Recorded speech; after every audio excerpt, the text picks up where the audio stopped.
तबाही का दूसरा नाम मानो अब हरियाणा बन चुका है। पिछले कुछ दिनों से लगातार होती बारिश ने हरियाणा को पानी में डुबो दिया। लिहाजा अब प्रदेश के लगभग सभी जिलों में हालात इतने बिगड़ चुके हैं कि स्कूल, अस्पताल, दुकान, मकान सब कुछ बंद हो गया है।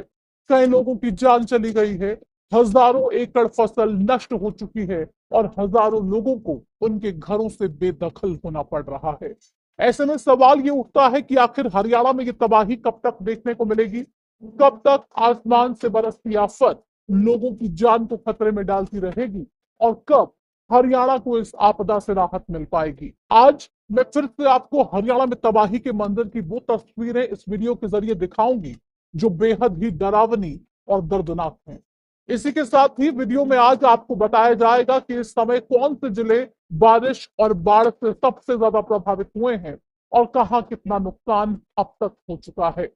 पिछली वीडियो में मैंने आपको हरियाणा में नदियों के उफान और बाढ़ से हुए नुकसान के बारे में विस्तार से जानकारी दी थी। ठीक वैसे ही आज की इस वीडियो में आपको बाढ़ प्रभावित जिलों का हाल बताया जाएगा।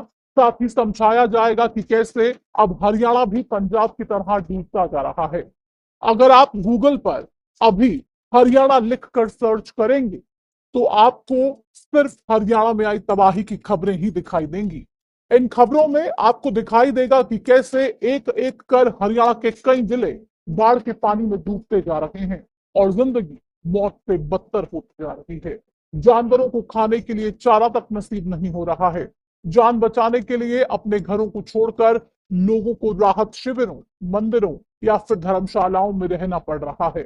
पिछले कुछ दिनों से हरियाणा में लगातार होती मूसलाधार बारिश ने प्रदेश की नदियों का जलस्तर इतना बढ़ा दिया कि अब इन नदियों से लगते जिलों में गांव के गांव तबाह हो चुके हैं। सबसे ज्यादा कहर बरपा रहा है यमुना नदी का पानी। यमुनानगर स्थित यमुना के हथनी कुंड बैराज पर 1,63,000 क्यूसेक से ज्यादा पानी दर्ज किया जा रहा है।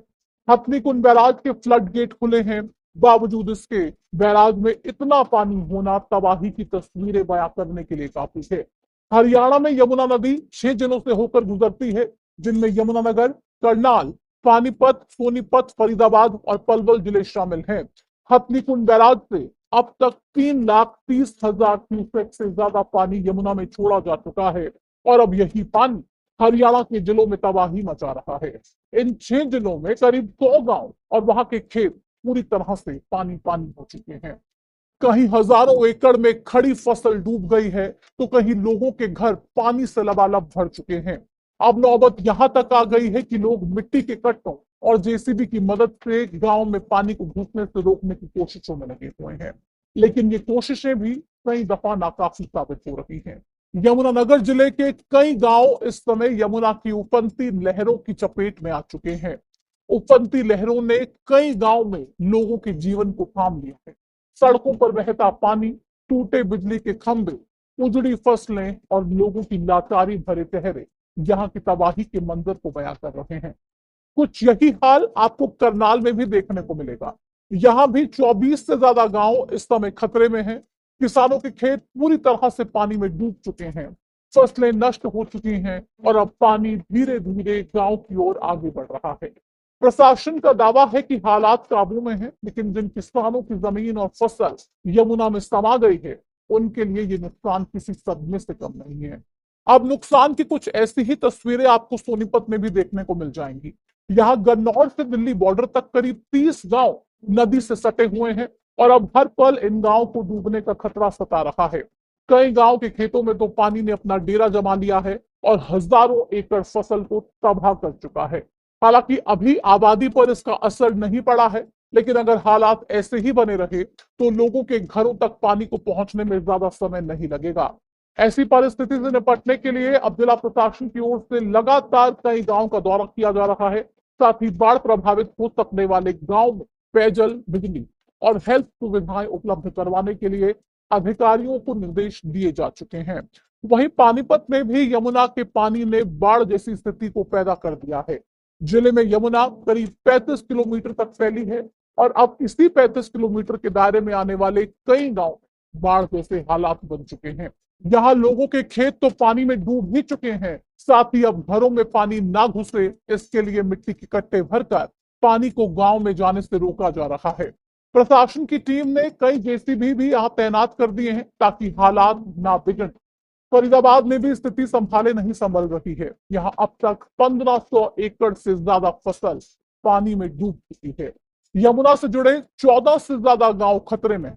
पलवल जिले में तो हालात इससे भी ज्यादा बदतर हैं। यहाँ यमुना के पानी की वजह से 5000 एकड़ फसल तबाह हो चुकी है।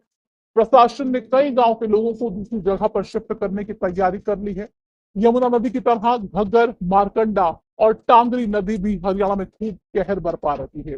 प्रदेश के 7 जिलों से होकर गुजरने वाली घग्गर नदी इस बार आखिरी जिले सिरसा के लिए खतरनाक साबित हो रही है।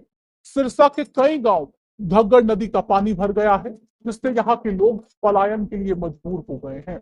इसी के अलावा कई गांव ऐसे हैं जहां पानी भरने से लोगों के घरों में भी दरारें आ गई हैं और लोगों को घरों के टूटने का खतरा लगातार सता रहा है। प्रशासन ने जब यहां पर सर्वे किया तो 12 से 13 गांव ऐसे निकले जो रहने के लायक नहीं मिले। अब इन गांव में लोग बस यही दुआ कर रहे हैं कि किसी तरह से भगवान इस आपदा से उन्हें बचा ले। लेकिन नदी के पानी के साथ साथ आसमान से बरसता पानी भी लोगों की जान लेने पर आमादा है। सिरसा के जोड़किया और पोहड़का गांव में लगातार होती बारिश के बाद 3 अलग अलग मकानों की छत गिर गई, जिसमें 2 युवकों को चोटें आई। ऐसी स्थिति में अब सिरसा के डीसी ने भी नागरिकों से अपील की है कि वो बारिश के मौसम को देखते हुए बिना किसी आवश्यक काम के अपने घर से बाहर ना निकलें और सुरक्षित स्थान पर रहें। खैर, सिरसा के अलावा घग्गर नदी बाकी जिलों में इतना कहर नहीं ढा रही है, लेकिन घग्गर नदी के अलावा मारकंडा और टांगड़ी हरियाणा के कुछ जिलों को डुबोने के लिए तैयार है। कुरुक्षेत्र में मारकंडा नदी लोगों की जिंदगी पर भारी पड़ रही है। यहाँ शाहबाद में मारकंडा नदी में करीब 30,000 क्यूसेक पानी दर्ज किया गया।